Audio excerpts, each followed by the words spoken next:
This past weekend, I went to the mountains on a vacation with my family. I enjoy doing these types of things because it gives me an opportunity to play games that might not hit the table normally within my normal player group.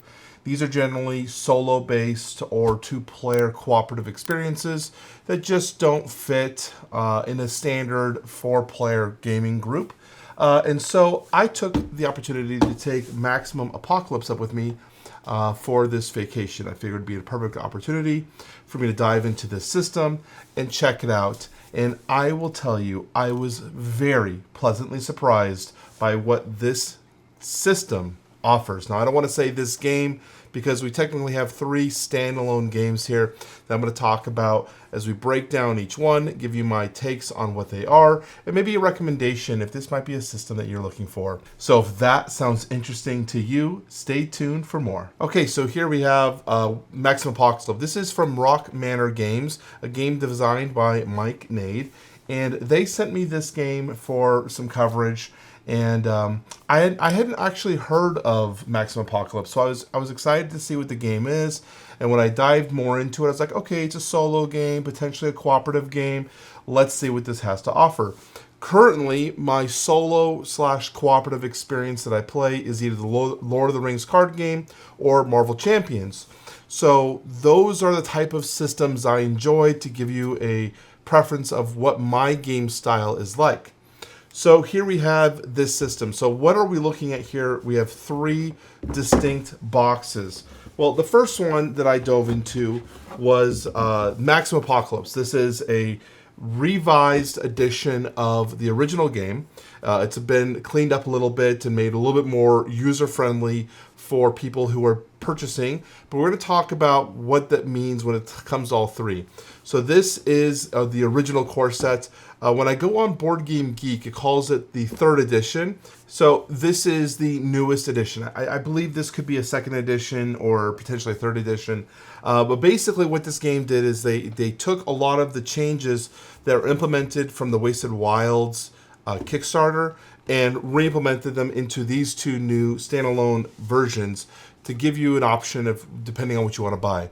There is another version, I think it's called the Legendary Edition, which is similar to basically what these two have in it, but they do not have some of the new changes going forward that were introduced in Wasted Wilds.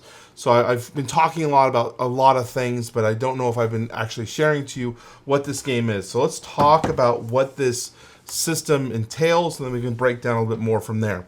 So this is a apocalyptic adventure game that you are playing with a deck of cards based on the survivor you choose. Each one of these packs comes with a different set of survivors, bunch of variety of terms of characters, but you have things like the chef, the Ronin, thief, beekeeper, driver, contractor, firefighter, gunslinger is who I have equipped right now. So there's a whole bunch of variety of characters, and these characters play in the sense of what you would expect based on their namesake. Like the firefighter uses their fire axe, has access to fire extinguishers and whatnot. So they're very theme-based in terms of who their characters are. And in this game, you are going to be traversing this map set grid here, basically detecting or uncovering whatever your mission objective might be. And those are located in these mission logs that are available for you. So you'll flip open the book. It gives you an example of kind of like a tile layout, what your mission objectives are going to be, and gives you a rundown of the setup. It also tells you what kind of monsters to play with. But we'll talk more about the variability and how this game customizes itself to be very much fitting into what fits for you as a player. So effectively, I've built a board here. This is not an actual mission. This is just me building something for the video. As the gunslinger, I am moving around. I have a target of A. On a player's turn, you have access to 4 actions that you're going to complete to get to your objective. It could be either move, use your special ability based on your character, use abilities of cards that are attached to you, and whatnot.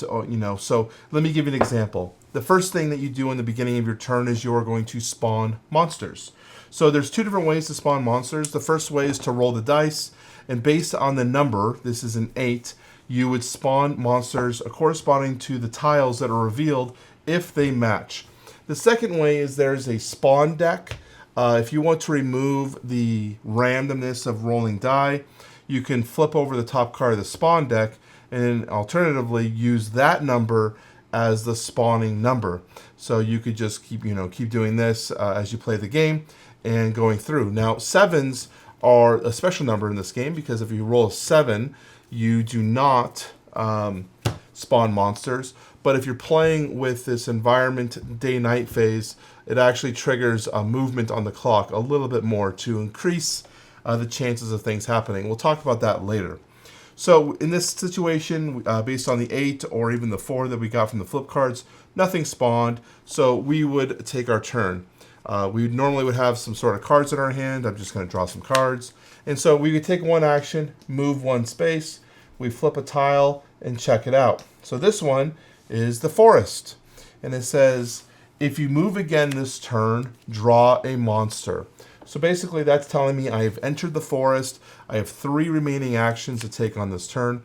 Yet, if I move again, I will be drawing a monster from the monster tile. Well, I want to see what the objective location tile is, so I'm actually going to do that. So we're going to move to the mountains, it looks like, and it says draw a card. But first I have to draw a monster. Ooh, we got a zombie stalker.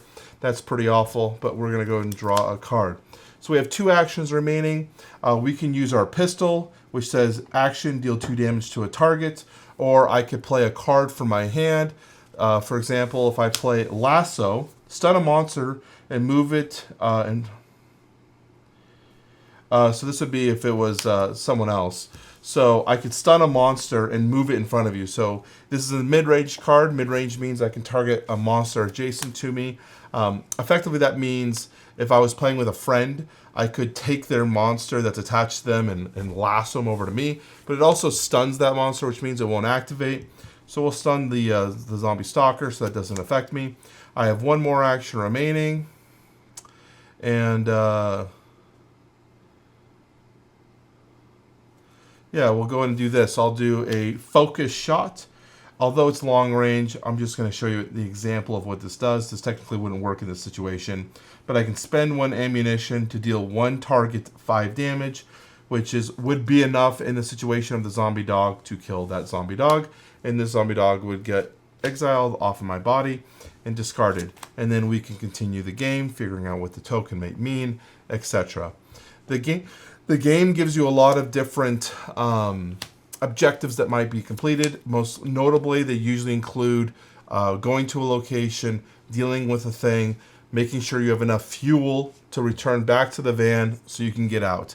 So you're going to be doing a lot of hand management, making sure that you have the necessary gear and supplies as you move around this board, experiencing the different stuff. I love the randomized tiles. I think that's super cool.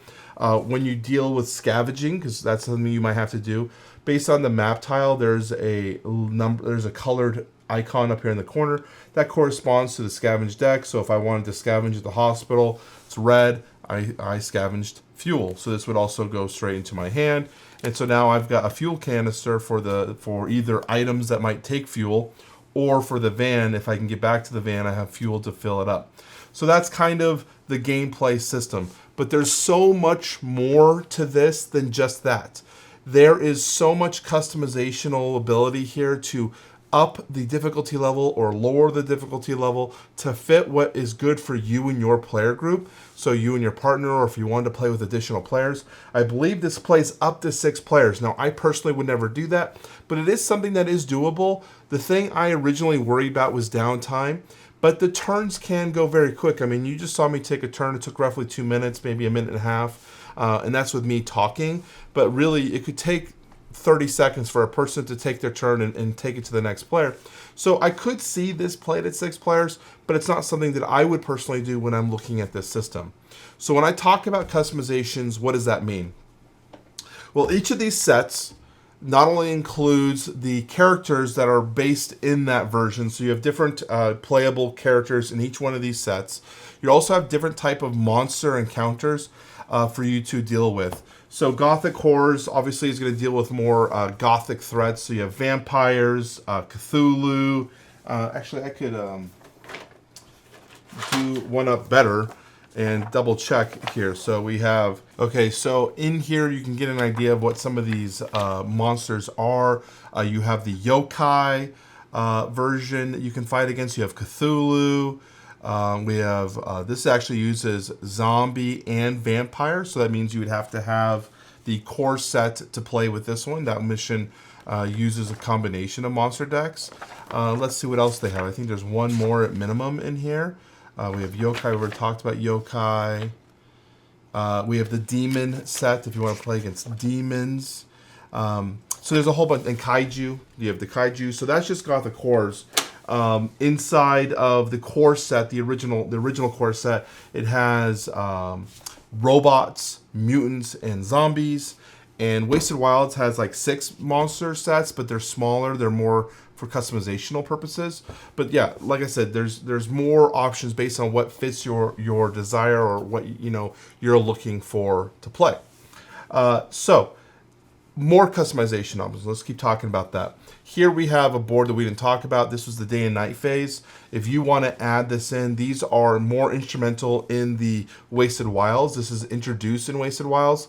Actually, the day-night card was introduced in Gothic Horrors, but the exposure and stuff was part of the Wasted Wilds. And these tiles actually can go and be used for these additional sets. All these things can be backwards compatibility to play with older sets to increase or decrease that difficulty level.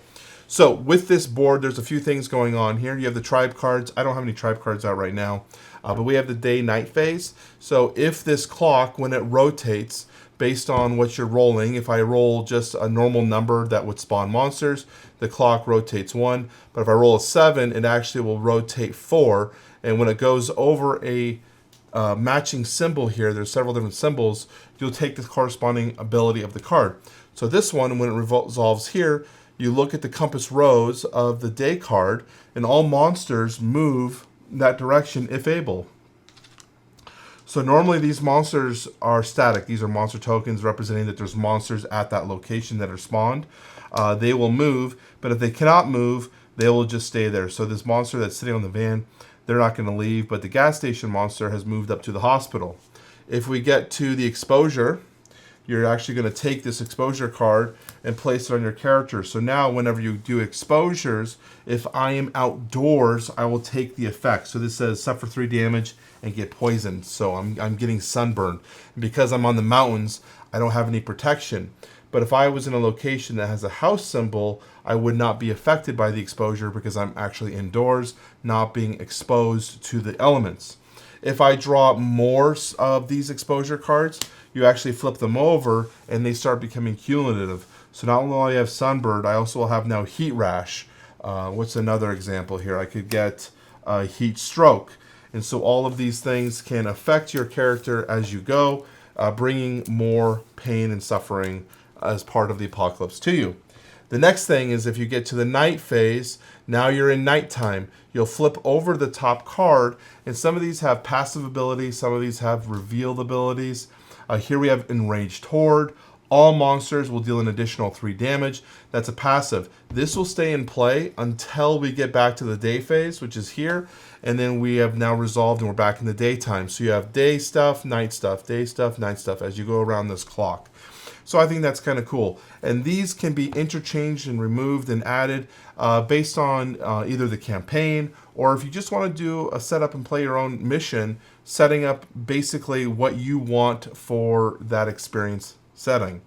So recommendations. What would I recommend if people were looking at it? Because here we have 3 games. These are all standalone. So even though Wasted Wilds is an expansion to Maximum Apocalypse, this is a standalone game, so you don't need the other 2 to play it. What would I recommend? Because this is a lot of content and not necessarily needing all of them. So personally, I like Wasted Wilds in the way it adds in the tribe cards. It adds in tribes that are going to have a variable condition in terms of they like you or dislike you, which I think is really sweet. It adds in the effects here for the weather effects. The Gothic Horrors included a Madness one for the like Cthulhu setup, but that's more based on that Cthulhu monster if you're facing them. But this one, you have Sunburn, you have Frostnip, you also have an Infected deck. So those give a lot more variety if you want to do that, which I think is super cool. I also think the characters in here are pretty fun, which I enjoy. In terms of other boxes, it also, before I get there, it also has a really cool thing. It has a supplemental mission log. So you have the mission log from Wasted Wilds. This is if you want to play the campaign or play the missions that are based in this game, that's in here. But Wasted Wilds also includes this sentimental mission log, which gives players all of these missions re-implemented in a single book and brought forward to basically be a part of what Wasted Wilds brings, which is cool. You do have the original. These both have their own mission logs, and they are compatible with this new system, but there's no reason in really keeping these if you have Wasted Wilds, because you have both of these books are already in this book, so there's no reason to keep these if you don't need them. And this has all of the additional rules, but these have also been forward changed to basically be what Wasted Wilds is bringing forward with some of the systems. And what do I mean by that? What do I mean by some of the systems? Like, one of the things is the Scavenge deck, which was originally kind of a headache for players to set up. In the original game, these Scavenge decks, it would tell you, okay, build the blue Scavenge deck. You need to have 4 fuel, 5 ammo, 3 wood, whatever. God damn, this deck fell over. And of course, I can't like just let it go while I'm filming. Put it over here. So you'd have to build these decks out. It made setup and breakdown just a nightmare because you had to get all the cards, put them in the right decks, then when you're done, break them down, put them back in the right piles so you can set them up quickly the next time. It made it a headache. This time they changed them to having a color system, so you basically just grab the blue cards, put them in the blue pile, and you're good to go. So that was a change for Wasted Wilds, and that has been pushed forward and implemented into either of these systems as well, so that's easy to go. Now, the confusing part about that, though, downside to this whole thing is if you get all of them, the decks that are in the core set are a bit different from what are in Wasted Wilds, as well as in Gothic Horror. Gothic Horror has different Scavenge cards that are not in either of these decks. So what I did is I just decided I'm going to use the Wasted Wilds Scavenge deck since it's the most up-to-date version of this game. We'll go with that. I took the unique Scavenge cards from Gothic Horrors. I've set those aside. According to the rulebook, it doesn't look like those are really necessarily needed unless you want them for lore and just your personal things. And then this one, I don't use it, but what you can do, another part of this game which is cool, is you can add more cards to these Scavenge decks if you want to increase variability or increase difficulty. You saw one of these cards when I was flipping through it, says Ambush, so I could add more Ambush cards to these decks. I could add more of the Empty-Handed. If there's an Empty-Handed version, I could add more of that to make more thematic sense that looting wasn't able to come up with stuff. These are just changes that you can make to the game.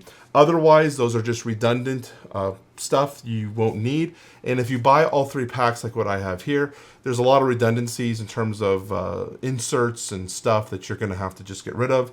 Luckily, I was able to combine all 3 of these contents into 2 boxes. So I have a 3rd box I completely get rid of, as well as all its spare contents, like some of the extra tiles you don't need and whatnot from there. Okay, so talking back in terms of recommendations, based on Gothic Horrors and the Maximum Apocalypse, I would personally recommend Maximum Apocalypse over Gothic Horrors from a personal standpoint, but that's because I enjoy the monsters, and I think this is a good learning point for a lot of people. The zombies are very forgiving in terms of learning how to play. I enjoy the mutant and the robots as a lore standpoint. Gothic Horrors is more niche, although I do enjoy the vampire stuff. So in terms of tier setup, I would place Gothic Horrors is probably the lower tier level for me.